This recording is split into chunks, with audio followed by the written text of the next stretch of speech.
درود بر فرما روای دانای مصر آمون ہوتب.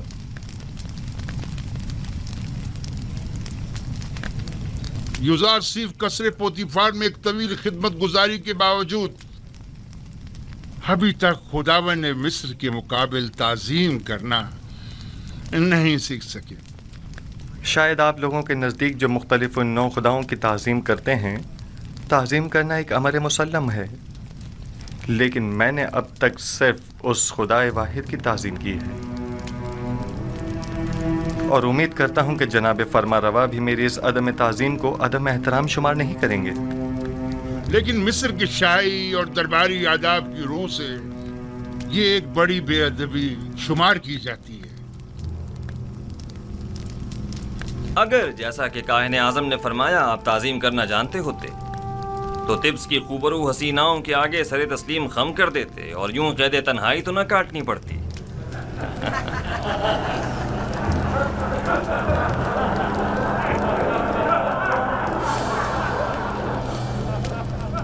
سب جانتے ہیں کہ اس مجلس کے انعقاد سے میرا مقصد اپنے اس خواب کی تعبیر معلوم کرنا ہے جو میں نے دیکھا ہے. بلا شبہ مصر کے معمر اور ماہر و تجربہ کار معبر اب تک میرے خواب کی تعبیر اخذ کر چکے ہوں گے، حالانکہ اس جوان معبر یوزارسیف سے ہمیں اس کی کوئی امید نہیں، لیکن وہ خود اس آزمائش کی خواہش رکھتے ہیں. ہم نے سوچا اپنے معبروں کی صلاحیتوں کو آزمائیں. آپ میں سے اکثر نے یقیناً میرا خواب سنا ہوگا.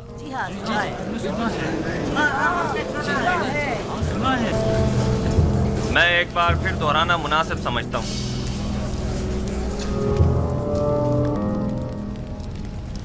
میں نے پہلی رات خواب میں 7 موٹی تازہ گائیں دیکھی جو نیل سے نمودار ہوئیں اور ساحل پر چرنے میں مشغول ہو گئیں.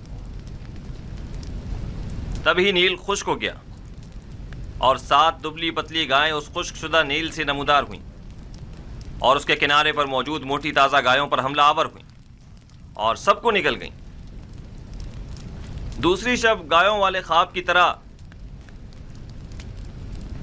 7 سبز اور ہرے بھرے گندم کے خوشوں والا خواب دیکھا جو کہ 7 زرد و خشک خوشوں کی وساطت سے خشک ہو کر بکھر جاتے ہیں.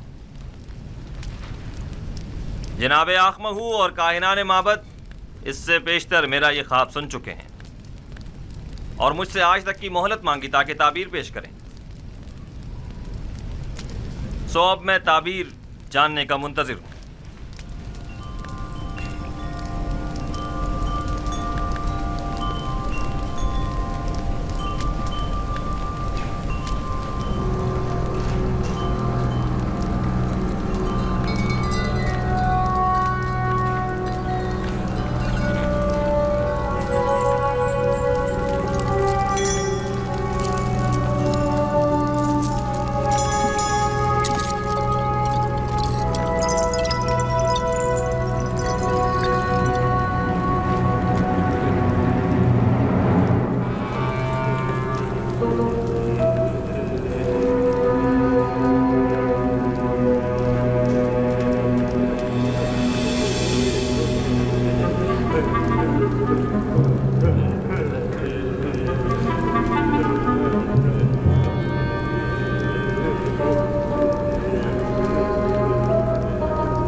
خوب، تو کہیے کیا کہتا ہے آپ کا علم؟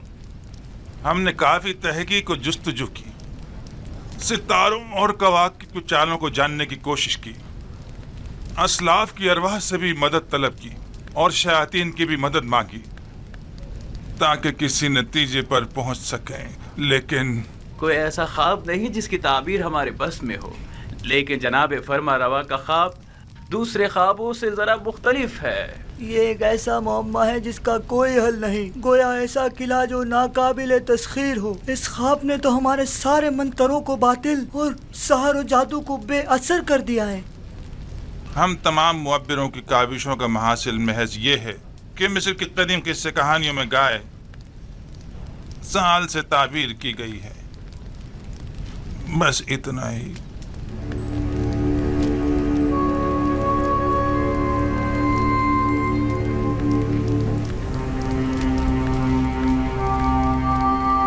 سال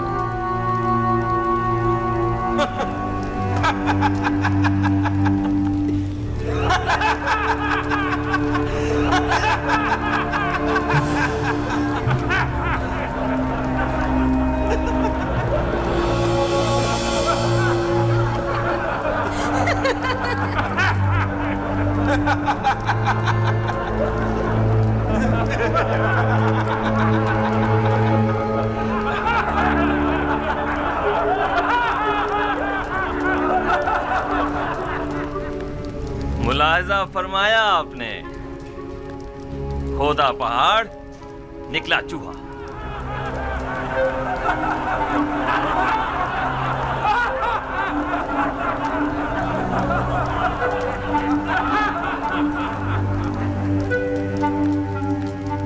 تعبیر خواب یعنی یہ ہے، گائے یعنی سال۔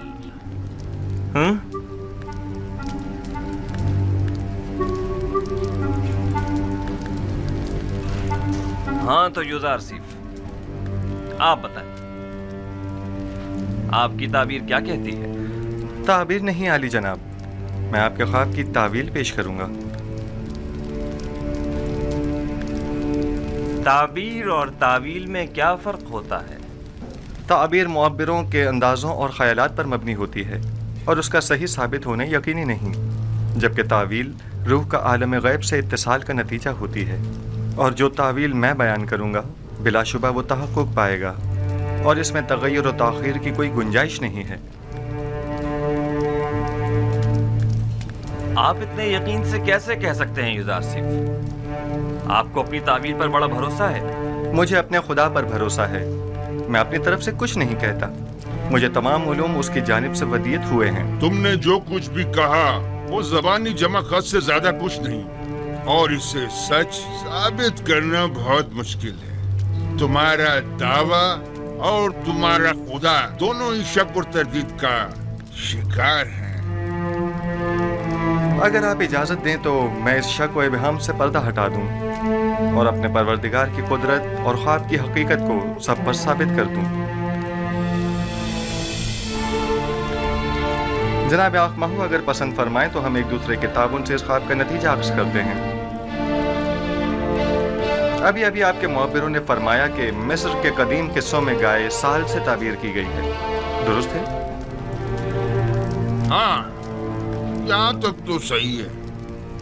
کیا آپ مانتے ہیں کہ یہ دونوں خواب گائے اور خوشہ گندم والا ایک دوسرے سے مماثلت رکھتے ہیں؟ بظاہر ایسا ہی ہے۔ کیا ہرے بھرے خوشے فراوانی نعمت کی علامت اور زرد و خشک خوشے قحط و خشک سالی کی علامت نہیں ہیں؟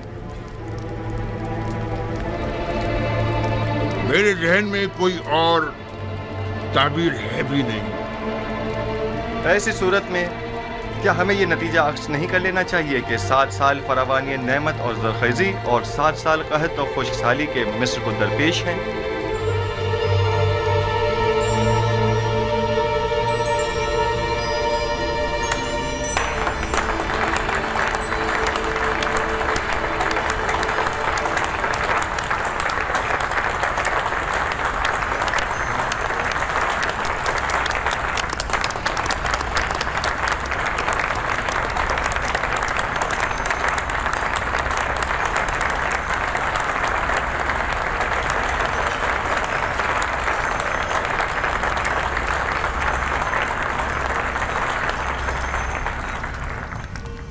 آفرین، آفرین یزار سیف، یہی میرے خواب کی بہترین اور نزدیک ترین تعبیر ہے۔ یہ بالکل درست تعبیر ہے، میں جوان یزار سیف کی تائید کرتا ہوں۔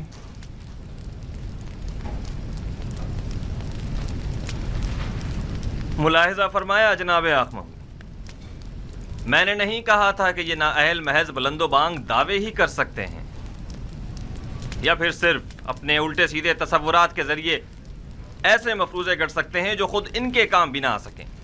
بظاہر یہ تعبیر صحیح معلوم ہوتی ہے، لیکن وہ تعبیر جو حقیقت سے مطابقت نہ رکھتی ہو وہ تعبیر قابل تردید ہوتی ہے۔ کہ سننے میں کبھی آیا ہے کہ یہ مقدس سرزمین مصر کو سیراب کر سکنے میں ناکام رہی ہو؟ یہ تعبیر مصر کے جنوب میں واقع سرزمین سیاب کے لیے مناسب ہے، نہ کہ اس سرزمین کے لیے جس کے دامن میں نیل جیسا مقدس دریا موجود ہو۔ لیکن ہم نے اپنے اسلاف سے سنا ہے کہ نیل اب تک چند بار بالکل خشک ہو چکا ہے، یہاں تک کہ پرندوں اور جانوروں کا سیراب ہونا بھی محال تھا۔ اگر بالفرض یزار سیف کی تعبیر خواب درست نہ بھی ہو، تب بھی عقل کا تقاضا یہی ہے کہ اس کے تدارک کے لیے ہمیں کوئی چارہ جوئی کرنی چاہیے۔ اس تعبیر کے مطابق تو مستقبل قریب میں مصر کو ایک عظیم خطرہ درپیش ہے۔ اس مشکل کا حل کیا ہے؟ اس کا واحد حل یہ ہے کہ فراوانی کے 7 سالوں میں خوب کاشتکاری کریں اور ذخیرہ کر لیں، اور قحط کے 7 سالوں میں اسے مصرف میں لائیں اور لوگوں کو ہلاکت سے نجات دیں۔ آفرین، آفرین بر یزار سیف حکیم، آپ کی تجویز بھی تعبیر خواب کی طرح مناسب اور درست ہے۔ یعنی آپ مملکت کے 14 سال محض خواب کی نظر کر دینا چاہتے ہیں؟ کیا آپ کی نظر میں کوئی اور بہتر تجویز ہے؟ فرض کیجئے یہ خطرہ احتمالی ہے، تو ممکنہ خطرے سے نمٹنے کے لیے ہمیں کوئی تدارک نہیں کرنا چاہیے؟ کیوں نہیں؟ لیکن یہ بات یاد رکھیں، کسی بھی ملک کے 14 سال اس سے کئی زیادہ قیمتی ہے کہ انہیں محض ایک تعویل خواب کی بین چڑھا دیا جائے اور مملکت کا کل سرمایہ ایک ممکنہ خطرے سے نمٹنے میں صرف کر دیا جائے۔ عقل کا تقاضا تو یہ ہے کہ احتیاط کا راستہ اختیار کریں۔ بالفرض یہ سچ ثابت ہو گیا اور کوئی تدارک بھی نہ کیا ہوا تو قحط کا سامنا کیسے کریں گے؟ یہ تو ہماری خوش قسمتی ہے جو ہم قبل وقت آگاہ ہو گئے۔ اب جب کہ ہم راہ حل بھی جان چکے ہیں تو اب اس عظیم خطرے کا مقابلہ آسان ہے۔ ہم تو جناب یزار سیف کے سپاس گزار ہیں، انہوں نے ہمیں خطرے سے آگاہ کیا۔ ہم یزار سیف کے خدا کے بھی شکر گزار ہیں، کیونکہ وہ دوسرے خداؤں کے پیروکاروں کی بھی مدد کرتا ہے۔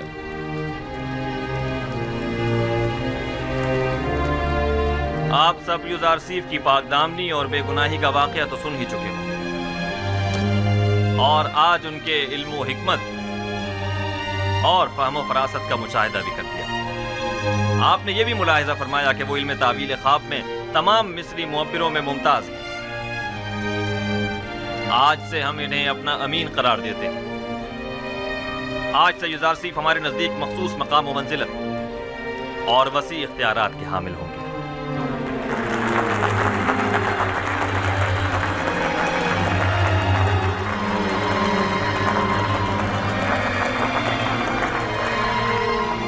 آج میں نہایت خوش ہوں اور نہیں چاہتا کہ اس خوشی کو آپ کے ان معبروں کی سرزنش کی نظر کر دوں۔ آج مصر کے خداؤں، کاہنوں اور معبروں کی کمزوری اور بے بسی سب پر آشکار ہو گئی، اور آپ نے دیکھا کہ خدائے آمون سے بڑھتر بھی کوئی خدا ہے۔ اس سے پہلے کہ میرے غیظ و غضب کی بجلی ان معبروں پر گرے، انہیں یہاں سے لے جاؤ۔